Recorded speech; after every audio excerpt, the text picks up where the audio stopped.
Hi, this is Kate from Izzalicious Designs. Today I wanted to do a very quick video on colour changing, how we change the colour of our bands. Normally when we're looming, we just carry on with we work in continuous rounds, and we would just keep going around using our single crochet, around and around and around we go, like so. And you think, oh, I want to change colour, so you'd put your hook in. Let me grab a second colour. And you just keep doing a single crochet. Now the problem with that, whoopsie, is that if you go back and have a look, you're going to see a huge, what I call bleed through. See how the little white part of the tail of the loom band bleeds into the green. It doesn't look good. And if you look here, this is how it looks. You can tell that this is where we change colour, because it sort of stops and then you have these steps of colour change. Okay, and it does not look nice. A seamless one, this is where we've started, and you go around, and yes, there's going to be a slight level, but because you've gone in spirals, it's hard to avoid. But this looks so much nicer. So instead, and you'll notice in my videos, I do it anyway, I've just never actually, I have one colour change, but it's a bit tricky, and it takes another band to do, and while it's very effective, it's not something you'd want to do if you were doing a face or something like that, because that would be very fiddly. So for a colour change, you have to be careful of your slip stitch, and the slip stitch is the little stitch that goes at a different angle. I'm going to zoom in so you can see quite clearly what I'm doing. Okay, so just say we wanted, now we've done a round of green, we've done an entire round of white, we're going to go to green again. So this is our little slip stitch, and we ignore that completely. You go into your real stitch, and you do, whenever you change colour, a slip stitch. Slip stitch is you go through your stitch and you add the loop, okay, and you hook it all together like that, so it's all on, and you go one over the other. So you're doing a little slip stitch, okay? Move your stitch marker to that. That is important. That part is your actual stitch. This part here is the little bit that is your slip stitch that sits at an angle. So your next stitch is here. You're going into your next stitch, okay? And let's quickly go through both loops.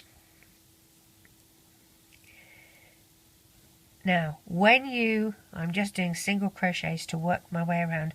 When you change colour, okay, you actually ignore your slip stitch. You go through the real stitch. So if you look here, this is the real stitch that has my stitch marker on it.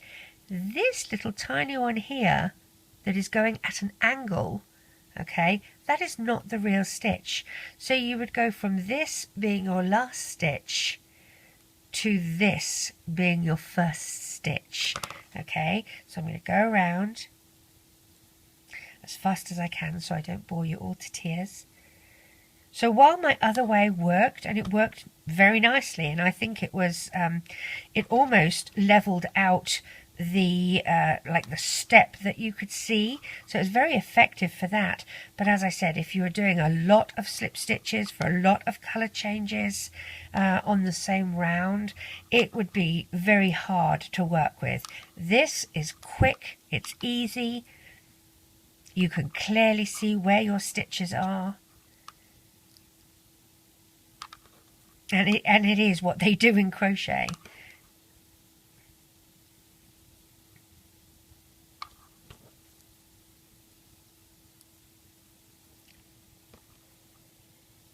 So round I go. Please make sure you don't pull your bands too tight. You will get big holes in them. You want to try and I try not to stretch them. I have a little game with myself where I pull them through, and I try not to stretch them at all.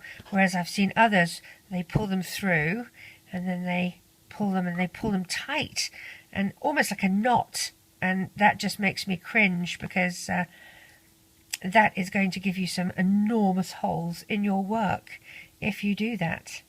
So So let's not do that.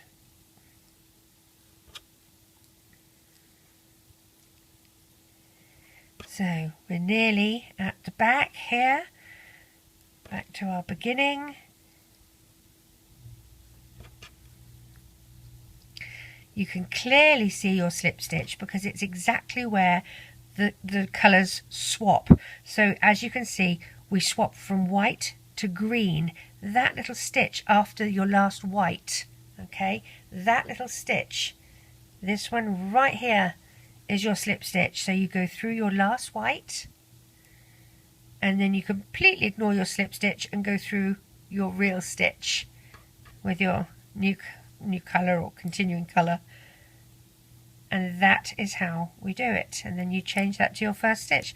So there you go. As you can see, it looks so much nicer than this one where it sort of bleeds all the way through.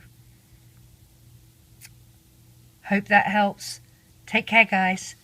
Bye.